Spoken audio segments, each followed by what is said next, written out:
acaranya bisa kita mulai nggih. Bismillahirrahmanirrahim. Assalamualaikum warahmatullahi wabarakatuh. Waalaikumsalam warahmatullahi wabarakatuh. Bismillah, alhamdulillahirabbil alamin, wa bihi nasta'in wa ala umurid dunya waddin, wassalatu wassalamu ala asrafil anbiya'i wal mursalin wa ala alihi wa sahbihi ajmain. Amma ba'd. Pada yang terhormat Bapak Imam Baihaqi selaku General Manager Dompet Duafa Hong Kong, dan kepada yang terhormat Bapak Ustadz Ahmad Pranggono, dan tak lupa kepada seluruh jamaah yang berbahagia. Puji syukur kehadirat Allah Subhanahu wa Ta'ala yang mana telah memberikan kita nikmat sehingga kita dapat melakukan kajian rutin pada minggu hari ini di majelis perantau online. Kedua kalinya salawat serta salam tak lupa kita sanjungkan kepada baginda Nabi Muhammad sallallahu alaihi wasallam yang kita tunggu syafaatnya di yaumil akhir. Tiga kalinya saya di sini sebagai pembawa acara yang akan membacakan susunan-susunan acara. 1. Pembukaan, 2. Pembacaan ayat suci Al-Quran, 4. Pemberian materi oleh Ustadz Ahmad Pranggono, yang kelima sesi tanya jawab, yang keenam doa atau penutup. Baiklah, untuk menyingkat waktu, marilah kita buka acara ini dengan membaca suratul Fatihah. Al-Fatihah. A'udzu billahi minasyaitonir rajim. Bismillahirrahmanirrahim. Alhamdulillahi rabbil alamin. Ar-Rahmanir-Rahim, Maliki Yaumiddin. Iyyaka na'budu wa iyyaka nasta'in. Ihdinas siratal mustaqim. Siratal ladzina an'amta 'alaihim ghairil maghdubi 'alaihim waladdallin. Amin. Alhamdulillah, acara telah kita buka. Semoga acara berjalan dengan lancar dan penuh hikmat. Meningkat acara selanjutnya yaitu pembacaan ayat suci Al-Quran yang akan dilantunkan oleh Saudari Dewi Utari. Kepadanya saya persilahkan.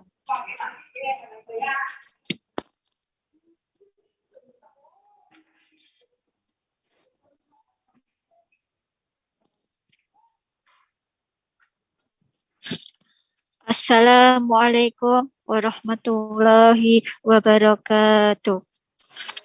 Waalaikumsalam warahmatullahi wabarakatuh. A'udzu billahi minasyaitonir rajim. Bismillahirrahmanirrahim. Alhamdulillahilladzi khalaqas samawati wal arda wa ja'alaz zulumati wan nur. Tsumma alladzina kafaru bi rabbihim ya'dilun. Huwallazi khalaqakum min tinin tsumma qada ajalan wa ajalun musamman indah. Summa antum tamtarun. Wa huwa Allahu fis samawati wa fil ard. Ya'lamu sirrakum wa jahrakum wa ya'lamu ma ta'sibun. Wa ma ta'tihim min ayatin min ayati rabbihim illa kanu anha mu'ridin. Faqad kadzabu bil haqqi lamma ja'ahum fasawfa ya'tihim amba'u ma kanu bihi yastahzi'un. Alam yarau kam ahlakna min qablihim min qarnim makhannahum fil ardi ma lam numakhil lakum wa arsalna wa arsalna samaa alaihim midraraw wa ja'alnal anhara tajri min tahtihim fa'ahlaknahum bidhunubihim wa ansa'na min ba'dihim qarnan akharin walau nazzalna alaika kitaban fi qirtasin falamasuhu bi aidihim laqala alladhina kafaru in hadza illa sihrun mubin wa qalu laula unzila alaihi malak walau anzalna malakan laqudiyal amru summa la yunzarun walau ja'alnahu malakan la ja'alnahu rajulan wa la labasna alaihim ma yalbisun wa laqad istuhzi'a bi rusulim min qablika fa haqqa bil ladzina sakhiru minhum ma kanu bihi yastahzi'un. Sadaqallahul azim. Waalaikumsalam. Assalamualaikum warahmatullahi wabarakatuh. Assalamualaikum warahmatullahi wabarakatuh. Sadaqallahul azim, sadaqallahul azim, sadaqallahul azim. Semoga yang membaca dan mendengarkan mendapatkan pahala dari Allah Subhanahu wa taala. Amin amin ya rabbal alamin. Teman-teman sekalian, acara ini juga disiarkan secara langsung melalui Facebook dan juga rekamannya akan diupload di YouTube Dompet Duafa Hong Kong. Jangan lupa untuk like fanpage Facebook Dompet Duafa Hong Kong dan juga subscribe atau berlangganan YouTube DDHK News untuk mendapatkan informasi-informasi bermanfaat dan juga kajian-kajian yang diselenggarakan oleh Dompet Duafa Hong Kong.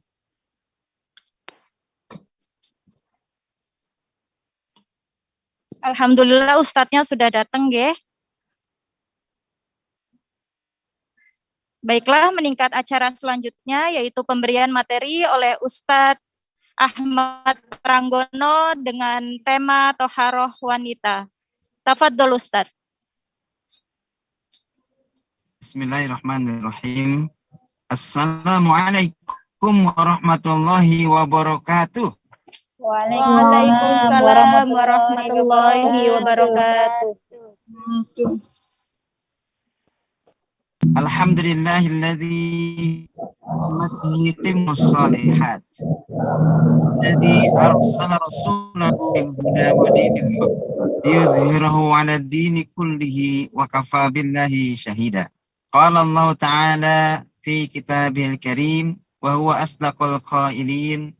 Ya ayyuhalladzina amanu idza qumtum ila sholati faghsilu wujuhakum wa aydiyakum ila rafiq wamsahu biru'usikum wa arjulakum ilal ka'bayn wa in kuntum marḍā aw 'alā safarin aw jaa'a ahadun minkum minal ghā'it aw lamastumun nisā falam tajidu ma'an fatayammamu sa'idan thayyiban famsahu biwujuhikum wa aydikum innallaha kana 'afuwan ghafūrā.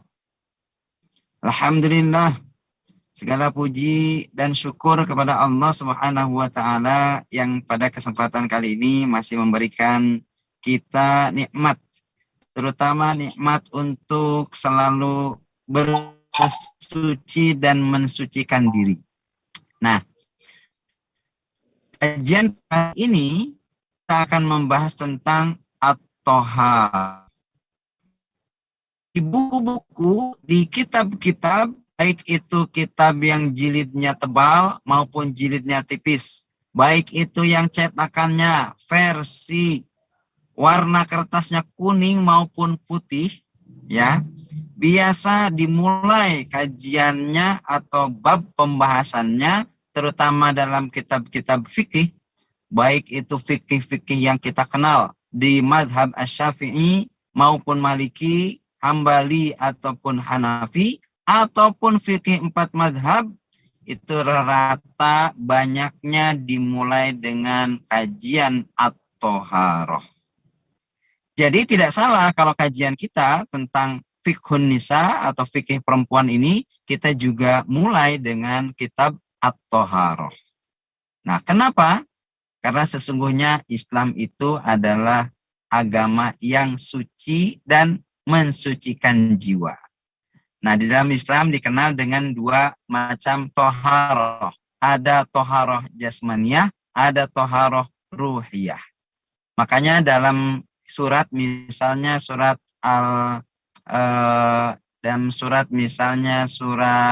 Al-Waqi'ah, ya.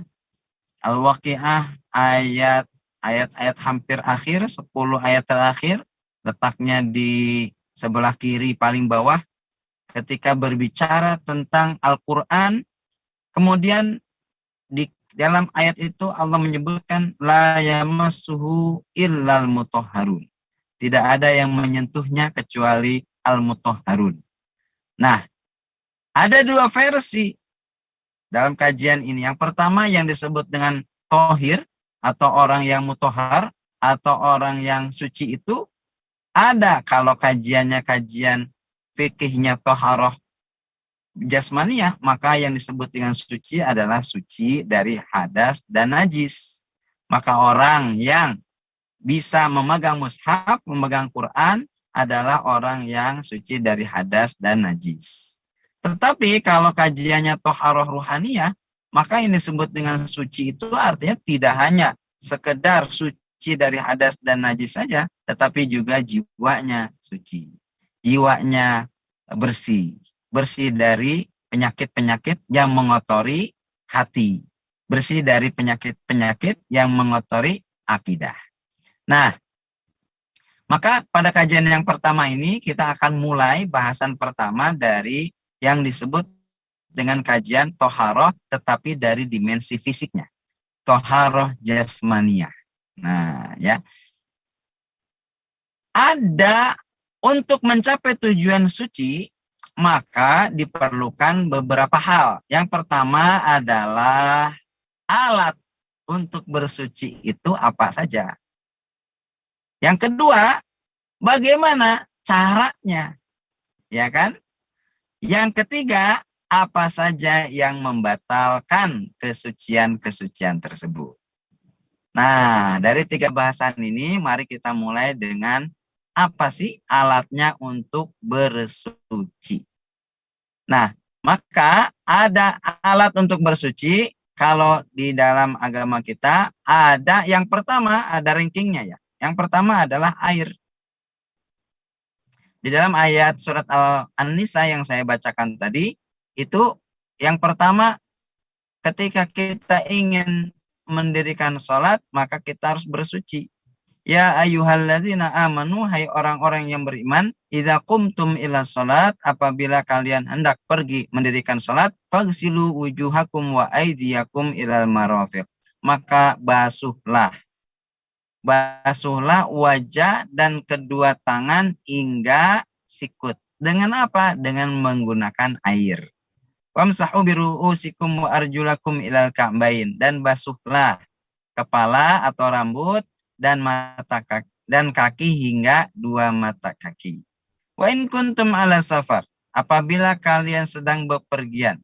Wa in kuntum ala safar aw jaa ahadum minkum minal ghaid, atau ada yang sedang hadas, baik itu hadasnya kalau mengeluarkan hadasnya atau menyentuh najis tersebut, aula mastumun nisa, atau menyentuh perempuan yang bukan muhrim, falam tajidu ma'a, dan kalian belum atau tidak menemukan air, fatayammamu su'idan thayyiba, maka bertayamumlah dengan menggunakan debu atau pasir, ya, atau tanah yang bersih.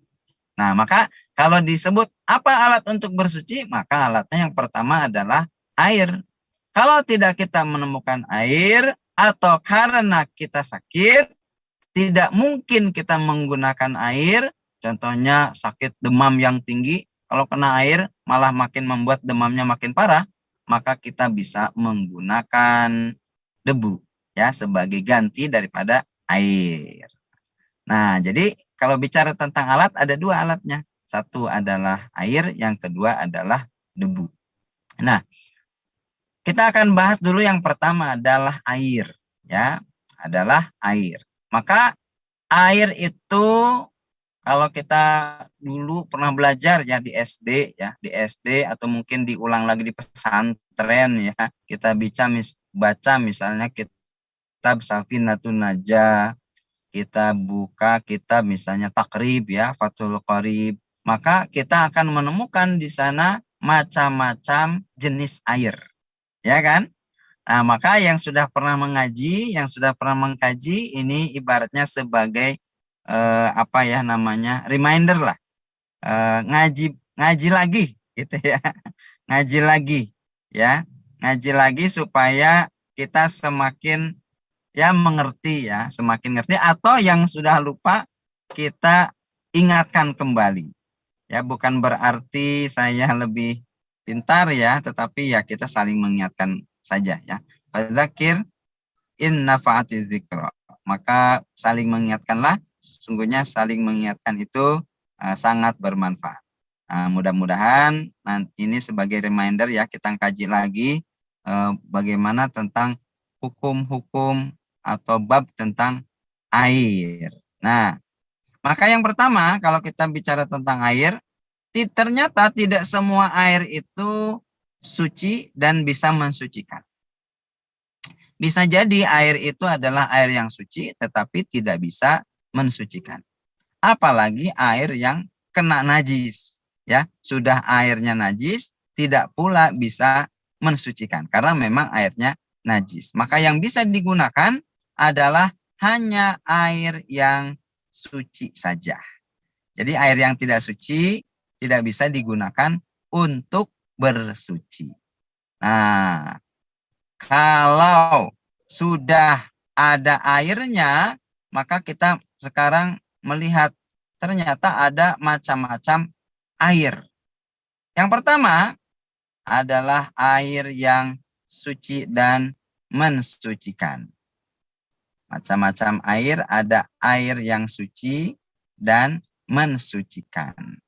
Jadi airnya secara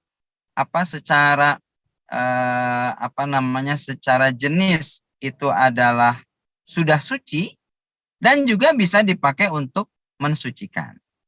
Jadi ini adalah air yang ideal ya, air yang sangat-sangat baik untuk dipakai untuk bersuci. Nah, air ini yang suci dan mensucikan ini itu pertama karena memang zatnya juga suci ya.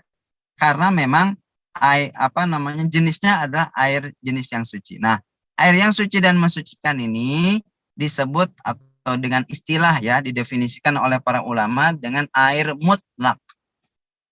Air mutlak. Mutlak itu maksudnya mensuci dan mensucikan. Jadi ini grade paling tinggi nih, ranking pertama nih, ya, ranking pertama nih.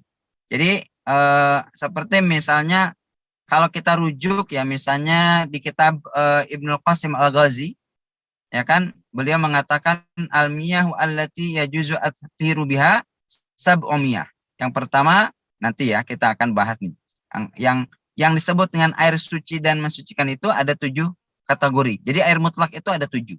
Yang pertama, ma'us sama, air langit. Apa coba air langit? Air hujan. Ada air hujan. Air hujan. Jadi ma'us sama maksudnya air yang turun dari langit. Ya. Ma'us sama, air yang turun dari langit. Itu air hujan. Baik itu hujannya air maupun hujannya es ya. Kan sekarang ada tuh hujan es tuh. Kecuali hujannya hujan batu ya. Hujan batu nggak boleh. Batunya dipakai ya. Kalau kalau hujan air masih boleh. Baik itu hujannya gerimis, gerimis mengundang ya, ataupun hujannya deres ya. Nah, hanya saja perlu di apa ya di di di note ya. Kalau lebih baik menggunakan air yang langsung turun dari langit. Kan ada ya kita suka nampung air kan di tempayan gitu ya, itu turunnya ke ini dulu kan ke genteng ya. Air hujan turun ke genteng baru kita tadahin. Nah, itu sebetulnya kurang begitu bagus. Kenapa? Karena biasanya di genteng kita juga ada daun-daun ya kan, ada debu-debu gitu. Jadi secara kejernihan agak berkurang. Jadi bagusnya memang hujan yang turun dari langit baru kita tadahin ya, tandean. Kalau bahasa Sunda ditandean. Kalau bahasa Indonesia ditadahin. Kalau bahasa Jawa apa ya? Ya, bahasa Jawa saya lupa tuh. Apa tuh ya? Ma'us sama air langit. Yang kedua ma'ul bahar. Ma'ul bahar artinya air laut. Nah, cuman kalau nggak biasa kumur-kumur pakai air laut itu gimana ya? Asin itu ya. Jadi pernah kita kumur-kumur pakai air laut, wah asin itu nggak enak. Akhirnya kita kumur-kumur enggak gitu dilewatin. Kemudian madmadoh ya, insyikok, ngirup air lewat hidung juga enggak gitu. Cuci muka aja. Nah, cuci muka pakai air laut, wah itu berasa tuh kayak habis itu mukanya kering-kering gimana gitu. Tapi boleh itu. Jadi kalau boleh itu masih air mutlak ya. Ma'ul bahar, 2 air laut. Yang ketiga ma'un nahar. Kalau bahar, nah bahar itu bahasa Indonesia jadi bahar ya. Jadi ada pedangdut namanya Anissa Bahar ya. Anissa perempuan, bahar laut. Jadi perempuan laut tuh. Mungkin Putri Duyung maksudnya ya. Nah, ma'ul bahar. Yang ketiga ma'un nahar. Kalau nahar. Nahar itu kalau pakai ha, ma'an nahar itu artinya laut. Artinya sungai. Tapi kalau pakai ha, an-nahar artinya kurban. Ya kan? Artinya kurban. Maka perlu dibedakan tuh antara nahar dengan nahar. Makanya kalau Idul Kurban disebut juga dengan Yaumun Nahar, hari kurban. Nah, kembali ya, itu 2 hal. Ma'un nahar artinya air sungai. Nah, apalagi kalau sungainya berwudunya di sungai yang jernih ya, seperti sungai apa tuh? Bern ya. Bern itu yang di Swiss itu loh, yang tempatnya anaknya Ariel meninggal tuh almarhum ya. Itu kan wah kalau lihat reviewnya, waduh, saya jadi pengen tuh ke sana ya. Mudah-mudahan ada rezekinya ya. Bersih banget itu airnya, masya Allah ya, kayak di kota tapi bersih banget, jernih banget. Nah itu boleh dipakai buat berwudu atau mandi ya, bersuci. Kemudian selanjutnya ma'ul bi'r. Nah, bi'r itu artinya adalah sumur ya. Jadi yang dipakai boleh air sumur, baik itu sumurnya sumur timba, sumur pompa, sumur gali, atau sumur artesis. Itu mah sistem aja. Semua air sumur boleh dipakai untuk bersuci. Kemudian ma'ul ain. Ma artinya air, ain artinya mata. Jadi mata air. Cai nyusu kalau bahasa Sundanya. Kalau bahasa Jawanya apa ya? Ya nanti kita cari ya. Pokoknya mata air ya. Mata air boleh dipakai untuk bersuci. Lalu kemudian ma'us salji, air salju, air es. Ya kalau kuat sih nggak apa-apa ya, bersuci pakai air dingin tapi ya. Apalagi kalau musim dingin ya. Kalau musim dingin bersucinya pakai air es. Waduh, itu luar biasa itu ujiannya. Ya kan? Iya kalau masih wudhu ya. Kalau udah mandi, waduh begedig ya. Tapi boleh dipakai air es ya. mungkin diangetin dulu ya biar esnya udah nggak terlalu dingin ya. Ma'us salji. Kemudian yang terakhir adalah ma'ul baroj. Ma'ul baroj artinya adalah air embun ya.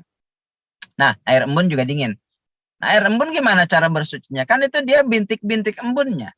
Ya boleh kita tempelin tangan ke daun yang berisi air embun itu, lalu kemudian kita usap. Ya memang nggak bisa ngocor ya, nggak bisa ngocor seperti air normal. Tetapi kita mengusap saja dengan air embun itu boleh. Bahkan kalau kita umroh ya, kita umroh atau haji, kemudian lagi tawaf. Kalau tawaf kan syaratnya harus suci ya, terus batal. Nah kalau kita wudhu lagi, tempat wudhunya jauh, terus kita ketinggalan rombongan. Nah, maka ada salah satu solusinya adalah dengan kita pakai spray buat muka itu loh. Biasanya perempuan punya tuh, biar mukanya cantik, jernih, bening, glowing, kan pakai spray itu ya, semprot-semprot. Itu isinya yang zat kimiawinya udah diambil, dikeluarin, diganti dengan air. Nah biasanya ada air zam-zam tuh diisi aja. Jadi kalau kita batal lagi tawaf, daripada kita ngambil wudhu jauh, kalau nggak mau tayamum, maka wudhu pakai spray itu. Jadi disemprot-semprot aja. Niat wudhu semprot-semprot terus diulas-ulas pakai tangan ya. Ke ini juga sama. Kalau nggak mau tayamum, maka caranya pakai spray itu, pakai air. Jadi itu sama seperti air embun. Air embun juga begitu. Kita nggak bisa ngocorin airnya ke tangan atau ke rambut, ke muka ya. Jadi ya dioles-oles saja.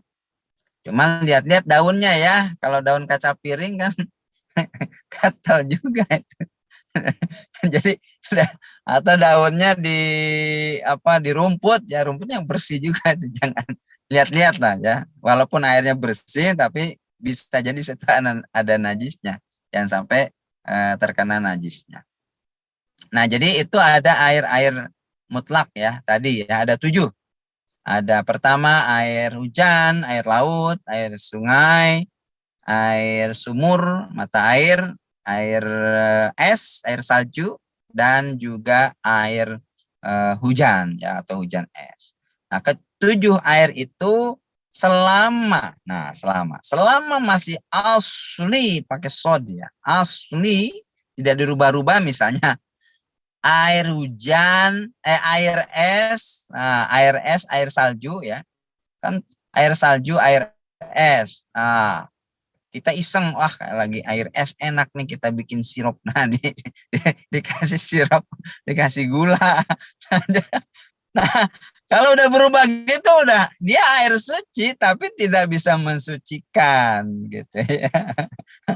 Nggak bisa tuh. Atau air sumur pun ditahir, digodok ya jadi air panas. Udah air panas nih Mas, air sumur digodok jadi air panas tapi nggak berubah zatnya, tetap air, itu masih boleh jadi air hangat kan atau air panas. Tapi kalau udah dicampur kopi, dicampur teh, ya itu air suci tapi tidak bisa dipakai untuk mensucikan. Jadi air yang 7 tadi itu selama tidak kehilangan kemutlakannya ya, masih bisa dipakai untuk berwudu. Nah, itu ya.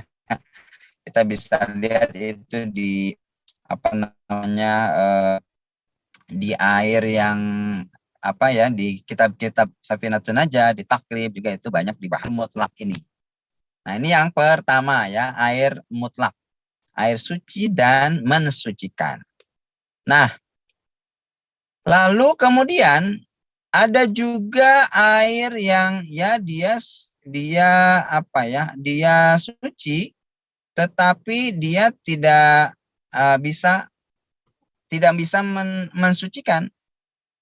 Nah, kalau ini berarti airnya maka bisa jadi ia adalah air yang mustakmal. Nah, sebetulnya teman-teman sekalian, ini saya perlu sampaikan, air mustakmal ini di fikih Syafi'i itu dia suci tapi tidak mensucikan. Tapi air mustakmal ini kalau di fikih Syafi'i, kalau dia airnya itu bercampur kembali tetapi lebih dari 2 kulah. 2 kulah itu kira-kira 60 kali 60 kali 60 baknya. Jadi baknya gede, baknya besar. Maka sebetulnya tidak ada air mustakmal. Tapi di fikih yang lain, misalkan fikih Maliki, fikih Hanafi, ya, air mustakmal itu tidak ada. Tidak ada definisi air mustakmal. Jadi sebetulnya air itu ya kalau bercampur dengan air ya dia akan kembali menjadi air. Selama tidak berubah jisimnya. Selama tidak berubah ainnya. Selama tidak berubah fisiknya. Jadi kalau misalnya kalau di kitab Syafi'i itu kalau misalkan kita lagi wudhu kemudian di ember hasil wudhu itu air wudhunya jatuh ke ember, embernya kurang dari 2 kulah kan itu menjadi air mustakmal.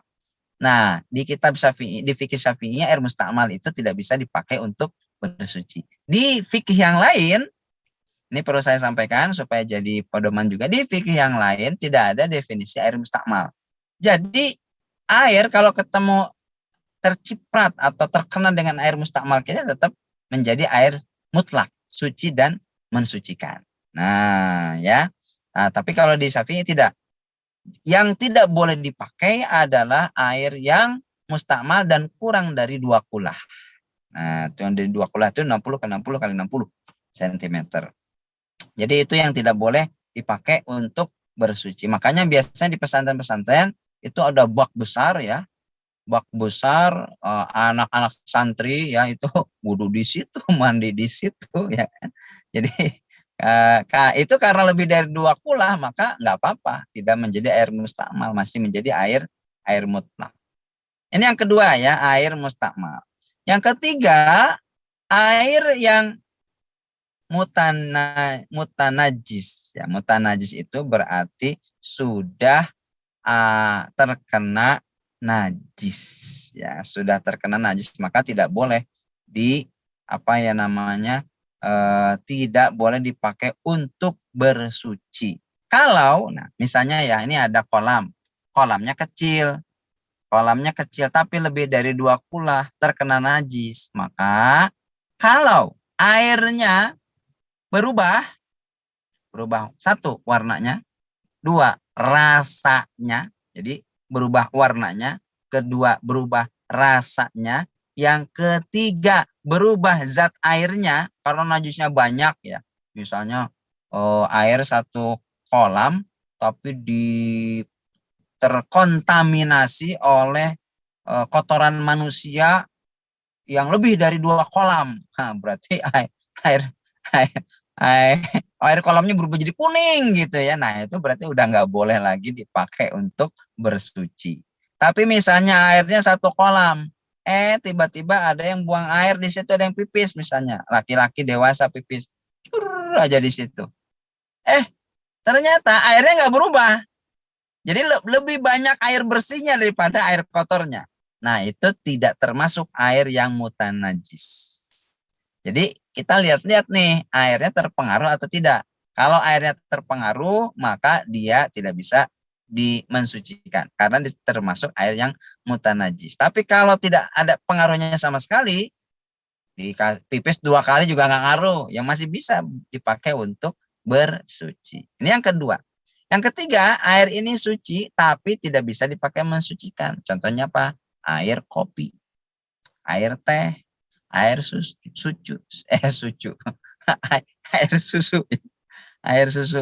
air apa lagi? Air jamu gitu ya. Jadi airnya putih kan, bersih, dia suci, bisa dikonsumsi, bisa diminum, tetapi tidak bisa dipakai untuk bersuci.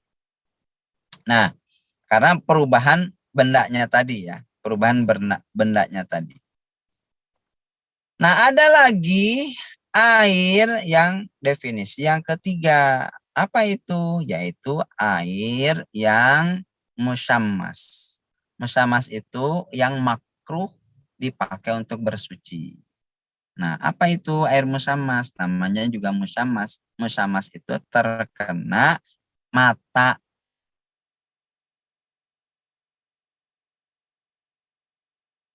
sedikit mengalami perubahan. Contohnya di ember yang di luar yang kita pakai itu ada air, tetapi terkena sinar matahari langsung sehingga membuat airnya menjadi hangat ya. Nah, menurut Imam Ali bin Abi Thalib itu airnya disebut air musyammas, air yang terkena sinar matahari dan makruh untuk dipakai. Jadi hukumnya makruh saja. Boleh nggak? Boleh, tetapi sebaiknya dihindari. Mengapa? Nah, ini mengapa. Mengapa? Mengapa? Karena air yang terkena sinar matahari dan menjadi hangat, maka itu bisa mengakibatkan sakit kulit. Nah, apa sakit kulitnya? Kalau menurut kedokteran bisa jadi hapur ya.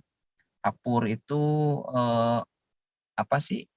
Eh, di kulit suka ada jamur ya. Hapur, panu, ya panu. Nah, panu, kadas, kurap. Kadas, kurap. Itu ya. Itu bisa menimbulkan itu tuh sakit itu. Jadi lebih baik dihindari. Nah, untuk menggunakan air musyammas, air yang terkena sinar matahari langsung. Nah, itu yang perlu dihindari. Nah, ini adalah air-air atau jenis-jenis air mutlak yang perlu kita sama-sama ketahui. Nah, Pak Ustadz, gimana kalau air kelapa? Air kelapa masuk kategori mana? Nah, air kelapa udah jelas ya. Air kelapa itu airnya suci, tetapi tidak bisa dipakai untuk bersuci. Berarti airnya suci, tapi tidak mensucikan. Nah, itu ya. Terus kalau boleh nggak kita, ada pertanyaannya, boleh nggak sih kita wudhu ya, tapi wudhunya pakai air yang mustakmal. Nah, boleh nggak kita wudhu tapi menggunakan air yang mustakmal? Nah, tadi kalau kita air mustakmalnya masuk ke dalam kategori kurang dari 2 kulah, ya, maka menurut mazhab Imam Asy-Syafi'i tidak boleh dipakai untuk berwudu. Tetapi kalau di luar mazhab itu masih boleh dipakai untuk berwudu. Kecuali kalau menurut Imam Asy-Syafi'i ya, itu lebih dari 2 kulah. Kalau lebih dari 2 kulah, maka itu boleh dipakai untuk berwudu, untuk bersuci. Dipakai mandi boleh nggak ya? Boleh-boleh aja, mandi kan boleh-boleh aja. Tapi untuk wudhu, untuk bersuci, nah ini yang menurut Imam Syafi'i tidak boleh yang kurang dari 2 kulah. Nah, ini jenisnya. Jadi yang pertama adalah air. Yang kedua yang saya sebutkan tadi dalam surat An-Nisa, yang kedua adalah debu. Jadi debu boleh dipakai untuk bersuci. Syaratnya ya, syaratnya satu, tidak ada air.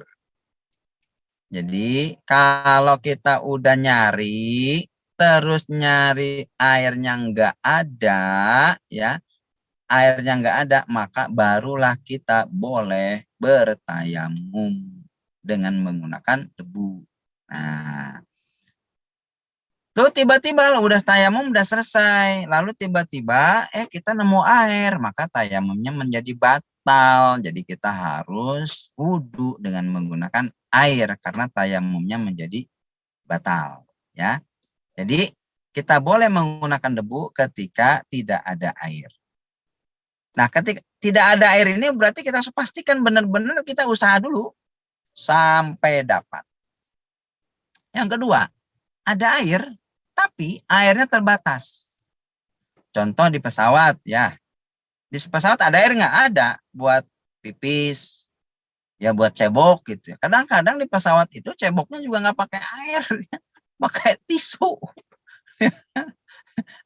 Ada air tapi terbatas buat nyiram doang. Pesawat pakai tisu. Kalau yang nggak terbiasa bersuci pakai tisu, wah itu kayaknya kurang, ada gimana gitu, ada yang kurang. Nah, padahal bersuci pakai tisu itu boleh ya, karena itu bab dari bab istinja ya. Bahkan dulu Nabi itu bersucinya pakai batu ya, syaratnya tiga usap ya, walaupun batunya satu. Nah, bersuci pakai tisu boleh. ya, diibaratkan dengan bersuci pakai batu tadi. Nah, kembali. Jadi yang kedua adalah kita udah ada air tetapi airnya terbatas. Jadi bisa dibayangkan kalau semua jamaah umroh wudhu di pesawat, bisa jadi airnya habis. Ya kan? Bisa jadi airnya habis. Jadi ada air tapi terbatas. Itu boleh kita bertayamum dengan menggunakan debu tadi ya. Nah, yang ketiga, ada air tapi kita kondisi fisik kita itu tidak boleh kena air. Misalnya kita lagi luka parah ya. Luka parah yang nggak boleh kena air. Nah, maka itu tidak perlu pakai air. Ganti aja dengan tayamum. Atau kita lagi sakit. Air ada di kamar mandi, tapi kitanya nggak bisa pergi ke kamar mandi karena kondisi sangat payah gitu. Jalan aja nggak bisa. Jangankan jalan, bangun dari tempat tidur nggak bisa. Nah, itu maka boleh bertayamum dengan menggunakan debu. Nah, jadi alat untuk bersih, bersuci, satu air. Yang kedua adalah debu, dengan menggunakan debu. Dengan kondisi yang tadi saya sebutkan. Nah, sekarang gimana debunya? Nah, debunya ini yang ideal adalah dari tanah yang kita keringkan, kemudian kita ayak. Itu ideal ya. Kita bicara ideal dulu. Jadi kita punya tanah atau punya pasir, kemudian kita ayak, lalu kita keringkan. Jadilah menjadi gubar. Gubar itu artinya adalah debu yang tipis yang sudah kita seleksi. Jadi bukan debu yang masih asal ya, tapi sudah betul-betul debu yang sudah kita seleksi. Itu yang pertama yang ideal. Yang kedua yang kurang ideal. Yang kurang ideal adalah kita boleh menggunakan debu yang ada dimanapun kita berada. Contohnya misalnya kita lagi tayamum di bis ya. Di bis sama dengan pesawat kan. Ada air buat di toilet tetapi terbatas. Ya, dan kita misalnya sulit untuk berhenti sembarangan karena berhentinya nggak setiap tempat ya, bisnya bis umum misalnya, maka kita boleh bertayamum. Terus di mana kita cari debunya? Nah, kita cari debunya di tempat yang memungkinkan. Di semua alam ini pasti ada debunya, ya kan? Sebersih-bersihnya pesawat itu tetap ada debunya. Maka kita berasumsi ada debunya. Jadi kita ambil saja debu yang ada di sekitar kita. Ini kondisi tidak ideal ya. Tetapi debu itu bisa dipakai untuk bersuci. Nah, jadi kondisi kita untuk beribadah kepada Allah Subhanahu wa taala untuk membersihkan fisik itu harus dengan bersuci atau toharoh ya, dengan toharoh. Nah, caranya adalah pertama dengan menggunakannya ada air. Yang kedua alatnya adalah debu. Nah, jadi itu kita bicara. Tadi kita sudah jelaskan juga air apa saja yang boleh, air apa saja yang tidak boleh, dan air apa saja yang makruh yang bisa dipakai untuk bersuci itu. Nah, kemudian kita juga sudah jelaskan apa saja syarat-syarat dari air itu, dan juga kita sudah jelaskan tentang tentang debunya, debu yang ideal maupun debu yang tidak ideal. Nah, sekarang kita bahas kepada how-to-nya. Bagaimana caranya? Maka air kalau untuk najis ya, untuk bersuci ya dari hadas kecil, maka kita gunakan air untuk berwudu. Dan ketika kita berhadas besar, kita pakai untuk mandi besar ya. Nah, untuk perempuan karena ada haid, ada nifas ya, kita perlu perempuan ada mandi besar, mandi junub, atau berhubungan badan, atau keluar sperma. Kalau untuk laki-laki berhubungan badan, untuk laki-laki itu juga menggunakan air ya untuk mandi wajib ya. Mandi wajib karena kalau kita ada mandi sunnah ya. Kalau mandi sunnah adalah mandi untuk bersih saja. Kalau laki-laki dan perempuan bisa mandi sunnah misalnya sebelum berangkat ke sholat Idul Fitri atau Idul Adha. Kalau laki-laki mandi sunnah sebelum sholat Jumat, nah itu mandi-mandi sunnah menggunakan air juga. Kalau nggak ada air gimana? Ya udah tayamum. Jadi, nah ini uniknya dalam Islam nih. Kalau air untuk menghilangkan hadas kecil kan berwudu. Kita udah tahu gimana caranya wudu. Kalau untuk menghilangkan hadas besar dengan mandi, kita juga udah tahu caranya mandi. Nah, yang uniknya kalau kita nggak ada air, kemudian kita tayamum, cara tayamum untuk menghilangkan hadas kecil dan hadas besar, caranya sama aja. Jadi dulu di zaman sahabat ada sahabat yang belum tahu tata cara tayamum ya. Nah, dia berjunub kemudian karena hubungan dengan istrinya. Maka dia nyari itu debu, terus dia guling-guling di padang pasir. jadi pasirnya tuh diurap-urapin ke kepalanya, ke rambutnya, ke badan semuanya. Jadi badannya penuh dengan pasir. Lalu ditanya sama Rasulullah, kamu ngapain? Saya mandi, saya mandi junub. Lah, kenapa mandi junub? Ya nggak ada air, jadi saya tayamum. Nah, karena nggak tahu ya, akhirnya dikasih tahu. Jadi cara tayamum itu nggak perlu begitu. Cara tayamum untuk menghilangkan hadas kecil dan hadas besar caranya sama. Ya, mengusap muka dan mengusap tangan saja. Jadi itu. Nah, akhirnya sahabat jadi tahu tuh. Nah, emang ketidaktahuan bisa menjadi ilmu ya, dan itu menjadi ilmu untuk kita. Jadi ketika tidak ada air ya teman-teman sekalian, kita kemudian punya hadas besar nih. Maka caranya adalah tinggal niat saja tayamum untuk listibahati hadas akbar. Ya, niatnya tayamum tetapi untuk menghilangkan hadas besar. Caranya sama dengan tayamum untuk menghilangkan hadas kecil. Nah, itu dia ya.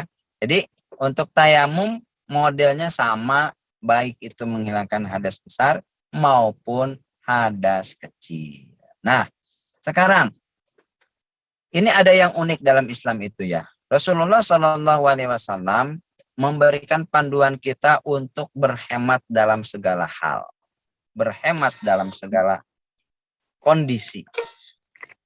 Lalu kemudian sahabat bertanya, apakah kita perlu juga berhemat walaupun kita berwudu dan wudunya di aliran sungai yang deras? Uniknya Rasulullah mengatakan, iya, walaupun kita berwudu di sungai yang deras, kita wajib berhemat. Artinya, kita tidak boleh menghambur-hamburkan air. Dan ini menjadi kritik juga ya di tanah air ya. Di kita yang airnya ngocor, ngor-ngor gitu ya, banyak airnya. Tapi jamaahnya tuh boros gitu. Jamaahnya boros. Jadi kerannya dibuka lebar-lebar, ngor-ngor airnya gitu. Itu kan pemborosan. Padahal Rasulullah mengatakan kita harus berhemat dalam segala hal.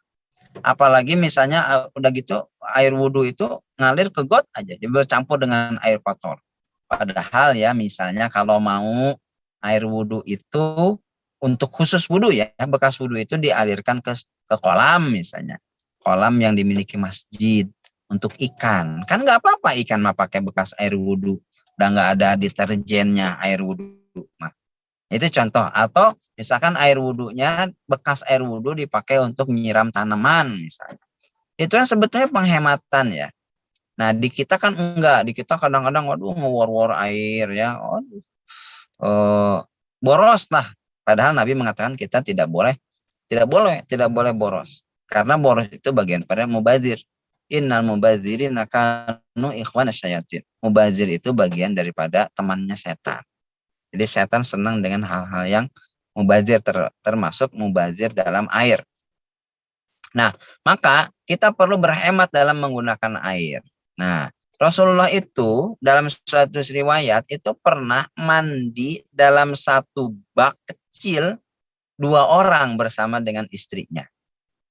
Jadi bak kecil dipakai mandi oleh Rasulullah SAW berdua dengan istrinya. Coba. Di kita mungkin mikir ya, bak kecil tuh gimana? Satu ember kecil dipakai mandi tuh gimana rasanya gitu. Nah itulah Rasulullah itu bisa meratakan air ke seluruh tubuh tanpa harus menyiram-nyiram, menghambur-hamburkan air. Nah ini menjadi bagian untuk introspeksi kita ya. Mungkin di tempat yang banyak airnya aman, kita bisa pakai air sepuas-puasnya. Tapi di tempat yang sulit air ya, misalnya di daerah NTT itu saya pernah ke Kupang ya, ke daerah Soe itu, airnya susah. Jangankan di sungai, sungainya aja kering.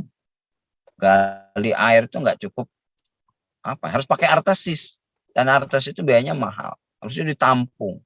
Nah itu tempat-tempat yang kayak gitu airnya sulit, daerah sulit air.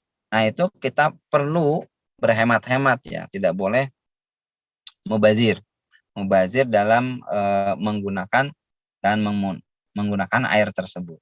Jadi kalau bicara air, kita perlu introspeksi untuk bisa melakukan penghematan terhadap air. Makanya di masjid-masjid yang udah baik tata kelola airnya, air bekas wudhu itu dialirkan untuk menyiram tanaman, menyiram bunga, menyiram pepohonan. Bahkan di masjid itu sudah ada yang pakai untuk ketahanan pangan ya.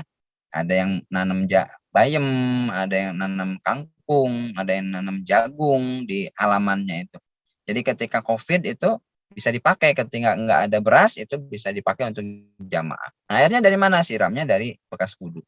Kemudian ada juga yang pakai untuk nyiram mengaliri air ya, kolam. Udah kolam koi ya, untuk nanti hasilnya itu bisa dipanen dan digunakan untuk kemakmuran masjid. Nah, itu beberapa hal yang kita perlu kita perlu introspeksi dalam penggunaan air ini. Nah, gimana kalau di rumah? Sama, di rumah juga ketika kita menggunakan air itu harus bijak ya. Kenapa? Karena kadang ya untuk kita menggunakan air itu suka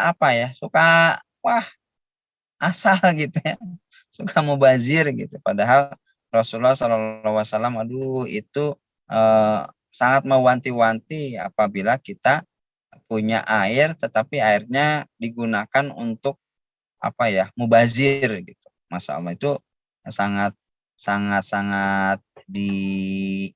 ditahdzir ya, dicela oleh Rasulullah SAW kalau kita menggunakan air itu dengan mubazir. Nah, ini perlu saya singgung, perlu saya ingatkan supaya kita sama-sama berhati-hati.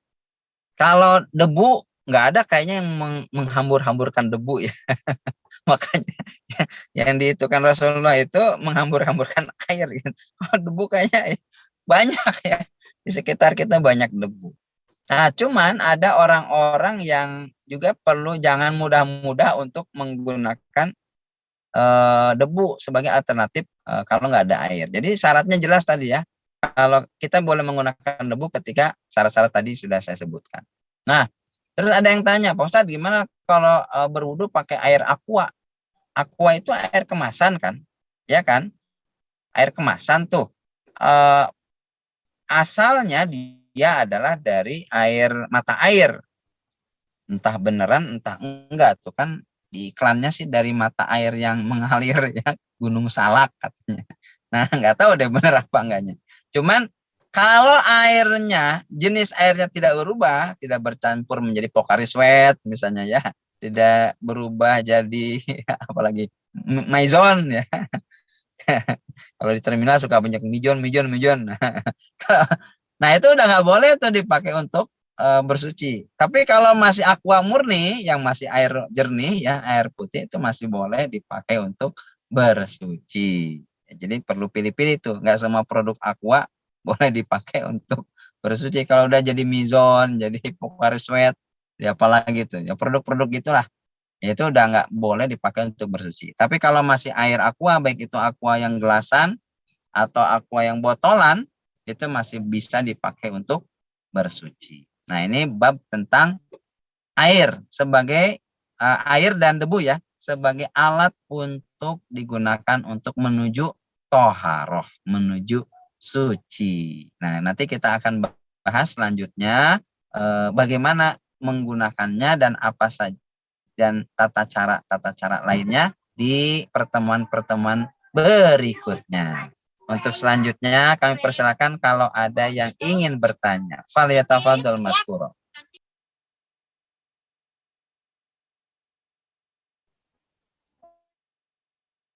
Alhamdulillah, terima kasih Ustadz. Mudah-mudahan ilmunya bisa kita terapkan dalam kehidupan kita sehari-hari. Bagi ibu-ibu yang ingin bertanya, dipersilahkan, masih ada waktu. Kurang lebih 1 atau 2 pertanyaan. Tafadhol Ibu, silahkan. Ya, Assalamualaikum Pak Ustadz. Waalaikumsalam warahmatullahi. Ya, mohon izin bertanya Pak Ustadz. Tadi air macam-macam air yang bisa digunakan untuk berwudu. Itu yang nomor 7 dengan menggunakan air embun. Itu bagaimana cara berkumurnya itu Pak Ustadz? Terima kasih Pak Ustadz atas penjelasannya. Assalamualaikum. Ya, waalaikumsalam Mbak Sulastri ya, Sulastri betul ya. Gimana cara berkumurnya? Ya, nggak bisa memang cara berkumur karena airnya terbatas. Maka kalau kita nggak mau sulit ya, kumur-kumurnya lewat. Kan kalau kumur itu sunnah saja. Yang wajib yang ayat Anisa tadi, famsahu biwujuhikum wa aydiyakum. Ngusap muka, basuh tangan sampai ilal marafiq, sampai pada sikut. Kemudian setelah itu usap rambut lalu basuh kaki. Itu aja yang wajibnya. Kumur-kumur, masukin air ke dalam hidung, cuci telinga, itu bagian dari sunnah saja.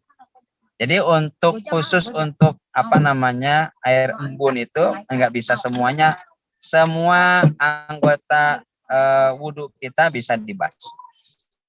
Iya, jadi nggak bisa ya kumur-kumur pakai air embun. Kecuali Mbak mau ngumpulin tuh satu-satu, kumpulin taruh di gelas gitu. Ya lama lah, keburu habis kalau subuh itu waktunya ya. Kan air embun adanya subuh doang ya. Ya kan, masa siang-siang masih ada embun? Nggak ada. Itu ya, terima kasih Mbak Sulastri. Pertanyaannya bagus. Terima kasih Pak Ustadz. Ji, sami-sami, monggo yang lain.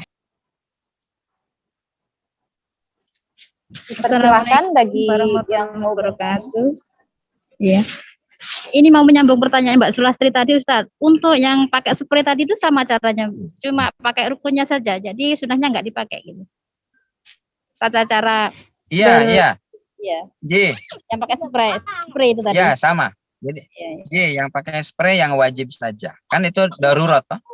Iya. Bahkan kalau nggak bawa spray, bawa air jam-jam pakai aqua, botol aqua. Biasa kita kalau tawaf bawa botol tuh, itu juga sama. Hanya diusap-usap saja.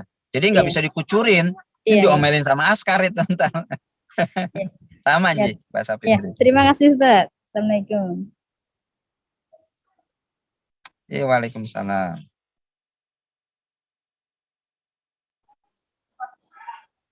masih ada yang mau bertanya?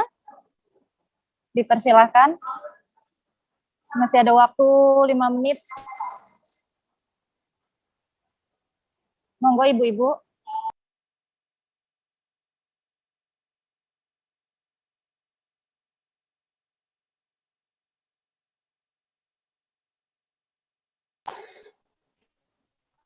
Assalamualaikum Ustadz, izin bertanya. Tadi kan air suci. Tadi air suci mensucikan atau yang mutlak untuk bersuci nggak Ustadz? Ada air laut, ada macam-macamnya, ada 7. Itu bagaimana Ustadz jika ada air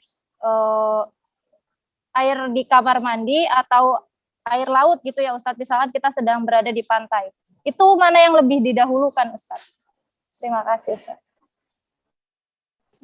Iya, mana yang lebih didahulukan? Tidak ada kategori mana yang lebih didahulukan ya. Jadi itu bukan ranking. Jadi misalkan tadi mata air rankingnya lebih utama, kemudian sungai, itu bukan ranking. Jadi boleh dipakai. Dengan apa? Dengan senyamannya. Jadi misalkan ada air laut yang asin, ada air segar dari mata air, sama air sungai. Nah, mana yang lebih diutamakan? Ya yang nyamannya aja, gitu kan. Kalau nyamannya pakai air laut. Oh asin loh. Kalau nyaman pakai air sungai ya air sungai gitu. Jadi itu bukan ranking. Silakan aja senyamannya. Boleh dipakai ya, silakan. Jadi bukan pilihan ranking, urutan-urutan. Oke, Terima ya itu ya. kasih Ini atas ada yang jawabannya, chat, Ustaz. boleh saya jawab yang chat? Dari Oh, Mbak boleh Ustaz, tafadhol Ustaz. Dari Mbak Sri Lestari JRQ ya. Assalamualaikum Ustadz, bagaimana cara bersuci jika kena najis dari anjing? Nah, ini sudah masuk bab how-to-nya ya, cara menggunakannya. Nah, nggak apa-apa, kita bahas saja karena ini bahasan yang akan datang sebetulnya. Kalau air anjing, khusus anjing ya. Nah, para ulama bersepakat yang wajib, yang perlu diperhatikan adalah yang terkena jilatan air liur anjing. Ya. Jadi air liur anjingnya ya yang perlu dibasuh ya, dibasuh dengan menggunakan 7 basuhan pakai air dan dicampur yang ketujuh dengan menggunakan debu atau tanah ya. Nah, kapan basuh tanahnya, campur tanahnya itu di antara basuhan 1 sampai 6. Yang terakhir baru pakai air lagi. Jadi yang kebalik. Ya, jadi 1 sampai 6 pakai air, yang ketujuh baru campur tanah. Lah kan jadi kotor ya. Jadi yang dicampur pakai tanahnya itu antara basuhan 1 sampai 6, yang ketujuh baru pakai air lagi. Nah, itu tetap walaupun nomor 1 sampai 6 itu pakai sabun ya, tetap kan ada orang bilang kan udah pakai sabun, udah bersih dong dari kotoran-kotorannya. Tetap aja ya, tetap karena ini syariat ya, harus pakai campuran tanah. Nah, itu khusus yang kena jilatan anjing. Baik jilatannya itu terkena dalam tubuh ataupun dalam ina. Ina itu artinya adalah bejana ya, atau barang-barang. Apa namanya, misalnya baju kena anjing, sepatu kena jilat anjing, nah itu cara bersihnya sama ya. Jadi itu kali, yang 1 kali dicampur dengan tanah. Ini ada Mbak Sri Lestari lagi, apa boleh pakai sabun toharoh? Toharoh campur sabun boleh ya, tetapi syarat toharohnya diselesaikan dulu. Contohnya toharoh ketika kita mandi ya. Mandi pakai sabun boleh. Mandi besar pakai sabun boleh. Tetapi syarat dan rukunnya harus diselesaikan. Karena mandi biasa dengan mandi junub itu ada perbedaannya. Terutama yang paling besar adalah perbedaannya pada bab niatnya. Ya. Jadi, Pak, saya mau keramas, mau mandi seperti mandi besar, boleh nggak? Ya boleh. Tapi saya nggak niat mandi besar, ya berarti bukan mandi besar. Walaupun tata caranya seperti mandi besar gitu ya. Jadi niatnya penting tuh. Sama dengan kita membasuh apa ya, dengan basuh kotoran ya, membasuh najis selain najis anjing tadi. Misalkan kita basuh, kan kalau kita basuh berarti airnya harus hilang. Nah, ini juga ada pertanyaan menarik nih, saya perlu bahas. Gimana kalau ada kotoran tai kotok di lantai ya? Gimana cara basuhnya? Itu ada tekniknya itu. Jadi kalau salah itu bisa kemana-mana najisnya. Jadi yang pertama itu diambil dulu airnya, diambil dulu tai kotoknya. Pakai apa? Pakai tisu atau pakai apa? Lap ya.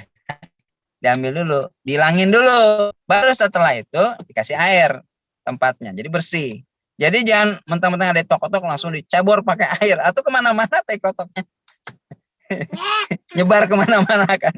Jadi harus ada tekniknya. Harus ada tekniknya. Sama lah cicak gitu ya, teh cicak, teh apa lagi ya, teh burung itu sama. Jadi ambil dulu, dihilangin dulu itunya kotorannya, baru kemudian disucikan pakai air sampai warnanya nggak ada, kemudian kotorannya juga hilang, tuh baru itu disebut dengan suci ya, sudah bersih kembali dari najis. Nah, nanti kita akan bahas ya, karena kalau kita lagi mau beribadah itu harus suci dari hadas ya. Tadi alat sucinya sudah kita bahas dan juga suci dari najis. Nah, nanti kita akan bahas macam-macam najis karena yang disebut mutahhar itu, yang disebut tahara itu adalah dari 2 itu. Nah, najis apa saja nanti kita akan bahas di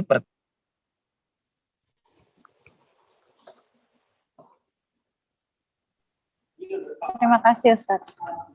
Mohon maaf Maaf, karena Ustaz. waktunya terbatas. Mbak boleh sedikit aja tanya Mbak. Oh, enggak, monggo. Teman Maaf. berikutnya. Apa tadi yang disebut sama air kotor itu arah apa Pak Ustaz? Belum mendengar. Demikian. Apa itu? Monggo. Apa? Air apa? Apa tuh yang najis tadi loh, Pak Ustaz? Air kotor. Air kotor itu apa? Bukan air kotok, itu tai kotok. Tai ayam. Apa itu? Oh, Tai ayam. Oh, Kotoran terima ayam. kasih Pak Ustaz. Enggak tertib. Iya, bahasa Sunda. Ya, terima kasih. Iya. Maaf. Ya, Ya, tai enggak ayam. Oh ya, terima kasih Pak Ustaz. Assalamualaikum. Iya, waalaikumsalam. Mohon maaf karena waktunya terbatas. Yang masih ingin bertanya bisa konsultasi langsung ke nomor 52982419. Acara selanjutnya yaitu doa, dimohon untuk Ustadz untuk memimpin doanya. Tafadhol Ustadz. Baik, mari kita sama-sama berdoa. Mudah-mudahan Allah menjadikan kita orang-orang yang suci dan baik itu secara jasmani maupun secara rohani. Sehingga ketika akhir hayat kita akan dipanggil oleh Allah. Ya ayyatuhan nafsul mutmainnah irji'i ila rabbiki radiyatan mardiyah fadkhuli fi ibadi wadkhuli jannati. Allahumma salli ala Muhammad wa ala ali Muhammad.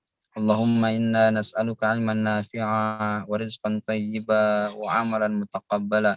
Ya Allah, kami meminta ilmu yang bermanfaat dan rezeki yang luas seluas samudra, dan kami meminta amal-amal yang diterima oleh-Mu di sisi-Mu. Allahumma a'inna ala dzikrika wa syukrika wa husni ibadatik. Ya Allah, bantulah kami agar senantiasa dengan rezeki-Mu selalu mengingat-Mu, mengingat nama-Mu, bertasbih-tasbih atas nama-Mu, dan bantulah kami untuk senantiasa beribadah kepadamu dalam berbagai macam kondisi. Allahumma la sahla illa ma ja'altahu sahla. Ya Allah, tidak ada yang mudah kecuali Engkau menjadikannya mudah. Fasahilu umurona, maka mudahkanlah urusan kami, urusan kedua orang tua kami, keluarga kami, guru-guru kami, dan urusan muslimin dan muslimat. Birahmatika ya arhamar rahimin. Wassallallahu ala khairi khalqi Muhammadin wa alihi wa barik wa sallim. Walhamdulillahi rabbil alamin. Bisirril Fatihah. A'udzu billahi minasyaitonir rajim. Bismillahirrahmanirrahim. Alhamdulillahi rabbil alamin arrahmanir rahim maliki yaumiddin. Iyyaka na'budu wa iyyaka nasta'in. Shiratal mustaqim. Shiratal ladzina an'amta 'alaihim ghairil maghdubi 'alaihim waladdallin. Amin. Terima kasih. Wallahu muwaffiq ila aqwamit thoriq. Assalamualaikum warahmatullahi wabarakatuh. Waalaikumsalam warahmatullahi wabarakatuh. Terima kasih banyak Ustaz atas ilmunya. Ya selalu. Baiklah, Mohon izinlah ya. Baiklah, kita tutup acara ini dengan membaca doa kafaratul majelis. Subhanakallahumma bihamdika asyhadu an la ilaha illa anta astaghfiruka wa atubu ilaik. Saya sebagai MC mohon maaf atau apabila ada kesalahan dan tak lupa kepada Allah, saya mohon ampun. Saya akhiri, wassalamualaikum warahmatullahi wabarakatuh. Waalaikumsalam warahmatullahi wabarakatuh.